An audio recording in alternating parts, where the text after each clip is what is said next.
ಕುಮಟಾದ ಸರ್ಕಾರಿ ಪ್ರಥಮ ದರ್ಜೆ ಕಾಲೇಜು ವಿದ್ಯಾರ್ಥಿಗಳು ಶಾಸನ ತಜ್ಞ ಶ್ಯಾಮ್ ಸುಂದರ್ ಗೌಡ ಅವರ ಮಾರ್ಗದರ್ಶನದಲ್ಲಿ ಧಾರೇಶ್ವರ ಧಾರನಾಥ ದೇವಾಲಯದ ಐತಿಹಾಸಿಕ ಹಿನ್ನೆಲೆ, ಕಲೆ ಮತ್ತು ವಾಸ್ತುಶಿಲ್ಪ, ಶಾಸನಗಲ್ಲು, ವೀರಗಲ್ಲುಗಳ ಬಗ್ಗೆ ಅಧ್ಯಯನ ಮಾಡಿದರು.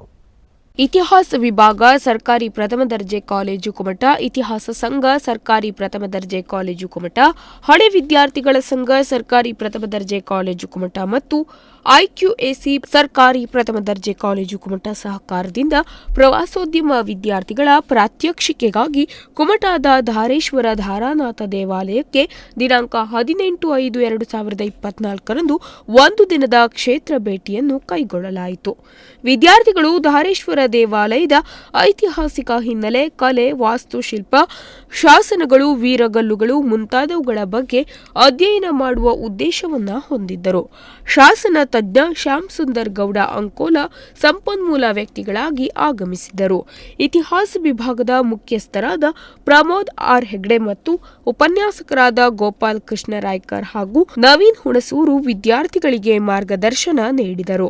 ಈ ಸಂದರ್ಭದಲ್ಲಿ ಪ್ರಾಂಶುಪಾಲರಾದ ವಿಜಯ ಡಿ ನಾಯ್ಕ್, ವಾಣಿಜ್ಯ ಶಾಸ್ತ್ರ ವಿಭಾಗದ ಗೀತಾ ನಾಯ್ಕ್, ಕನ್ನಡ ವಿಭಾಗದ ಪಲ್ಲವಿ, ಇಂಗ್ಲಿಷ್ ವಿಭಾಗದ ಪ್ರತಿಭಾ ಭಟ್, ಡಾಕ್ಟರ್ ಬಾಳಿಗ ಮಹಾವಿದ್ಯಾಲಯದ ಇತಿಹಾಸ ಉಪನ್ಯಾಸಕರಾದ ಕಿರಣ್, ಜಿಎಫ್ಜಿಸಿ ಕುಮಟಾದ ಹಳೆ ವಿದ್ಯಾರ್ಥಿಗಳ ಸಂಘದ ಅಧ್ಯಕ್ಷರಾದ ಯೋಗೇಶ್ ಪಟಗಾರ್, ಜಿಎಫ್ಜಿಸಿ ಕುಮಟಾದ ಪ್ರವಾಸೋದ್ಯಮ ಪತ್ರಿಕೆಯ ವಿದ್ಯಾರ್ಥಿಗಳು ಹಾಗೂ ಡಾಕ್ಟರ್ ಬಾಳಿಗ ಮಹಾವಿದ್ಯಾಲಯದ ಪ್ರವಾಸೋದ್ಯಮ ಪತ್ರಿಕೆಯ ವಿದ್ಯಾರ್ಥಿಗಳು ಉಪಸ್ಥಿತರಿದ್ದರು.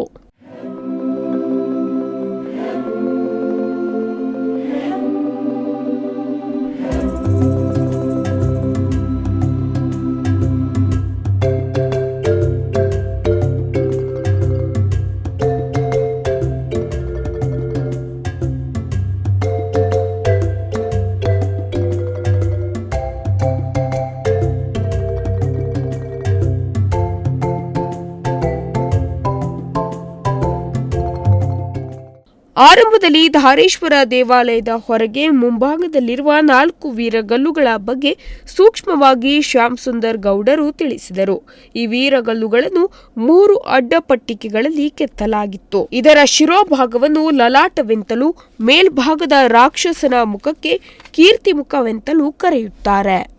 4 ವೀರಗಲ್ಲುಗಳಲ್ಲಿ ಒಂದು ಅತ್ಯಂತ ದೊಡ್ಡದಾಗಿದ್ದು ಸೂಕ್ಷ್ಮ ಕೆತ್ತನೆಗಳಿಂದ ಕೂಡಿದೆ. ಅತ್ಯಂತ ಕೆಳಸ್ತರದಲ್ಲಿ ಆರಂಭಿಕ ಅಡ್ಡಪಟ್ಟಿಕೆಯಲ್ಲಿ ಯುದ್ಧ ಚಿತ್ರಣವಿದ್ದು, ಆ ಯುದ್ಧದಲ್ಲಿ ಮಡಿದ ವೀರರನ್ನು ಕೊಂಡೊಯ್ಯಲು ಯಕ್ಷಕನ್ನಿಕೆಯರು ಆಗಮಿಸಿರುವುದು, ಪಂಚವಾದ್ಯಗಳನ್ನು ನುಡಿಸುತ್ತಾ ಸ್ವರ್ಗಕ್ಕೆ ಕೊಂಡೊಯ್ಯುವ ಸೂಕ್ಷ್ಮ ಕೆತ್ತನೆಗಳು 2ನೇ ಸ್ತರದ ಅಡ್ಡಪಟ್ಟಿಕೆಯಲ್ಲಿವೆ. 3ನೇ ಸ್ತರದ ಅಡ್ಡಪಟ್ಟಿಕೆಯಲ್ಲಿ ದೇವತೆಗಳ ಆವಾಸ ಸ್ಥಾನದ ಬಗ್ಗೆ ಚಿತ್ರಿಸಲಾಗಿದೆ. ಚಂದಾವರ ಕದಂಬರ ಶಾಸನಗಳಲ್ಲಿ ಕಾಮದೇವ 2ರ ಉಲ್ಲೇಖವಿದ್ದು, ಈ ವೀರಗಲ್ಲು ಅರಸ 3ನೇ ಕಾಮದೇವ ಕಾಲದ್ದು ಎಂದು ಶ್ಯಾಮ್ ಸುಂದರ್ ಗೌಡ ಅವರು ತಿಳಿಸಿದರು. Nudisiri news desk, Honnavar.